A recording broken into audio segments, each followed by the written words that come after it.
اہل کتاب کا بنیادی مسئلہ، یہودیوں اور عیسائیوں کا بنیادی مسئلہ،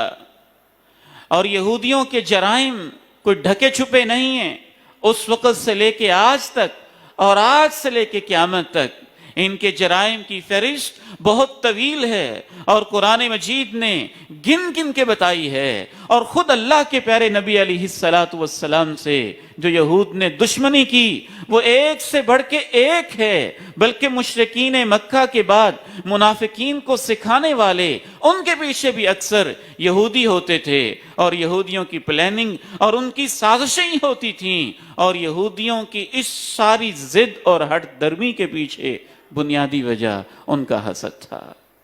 اور وہ حسد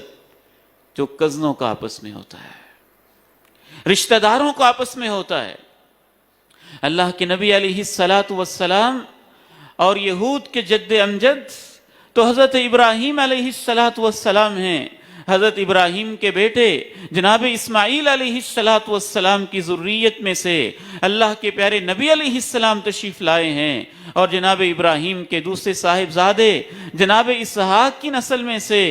یہود کی نسل آگے چلی ہے، اور وہ یہ خواہش اور امید لگائے بیٹھے تھے کہ آخری پیغمبر ہمارے جد امجد کی نسل میں سے ہوگا، لیکن جب ان کے جد امجد کی بجائے ان کے چچا کے بیٹوں میں سے اللہ رب العزت نے اور چچا کی نسل میں سے اللہ نے آخری نبی علیہ السلام کو مبعوث کیا، تو اس حسد کے اندر مبتلا ہو کے کہ یہ عظیم فضیلت ہمیں ملنے کی بجائے ہمارے چچیروں کو، کزنز کو، چچا کے بیٹوں کو کیوں ملی ہے، ساری زندگی حسد کرتے رہے۔ خود قرآن مجید نے ان کے کفر اور فسق کی ایک اہم وجہ حسد بیان کی، وَدَّ كَثِيرٌ مِّنْ أَهْلِ الْكِتَابِ لَوْ يَرُدُّونَكُم مِّن بَعْدِ إِيمَانِكُمْ كُفَّارًا حَسَدًا مِّنْ عِندِ أَنفُسِهِمْ مِّن بَعْدِ مَا تَبَيَّنَ لَهُمُ الْحَقُّ۔ حق ان کے لیے واضح ہو چکا ہے، اور یہ اہل کتاب خود تو مومن نہیں ہو رہے، لیکن یہ بھی چاہتے ہیں کہ جو گروہ ایمان لا چکا ہے یہ بھی واپس پلٹ کے مرتد ہو جائیں اور بنی اسرائیل کے مذہب کے اندر شامل ہو جائیں۔ کس وجہ سے؟ حسدا من عند انفسہم، اپنے نفسوں کے حسد کی وجہ سے،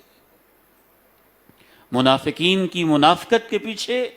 اور عبداللہ بن ابی رئیس المنافقین اس کی ساری خباثتوں اور شرارتوں کے پیچھے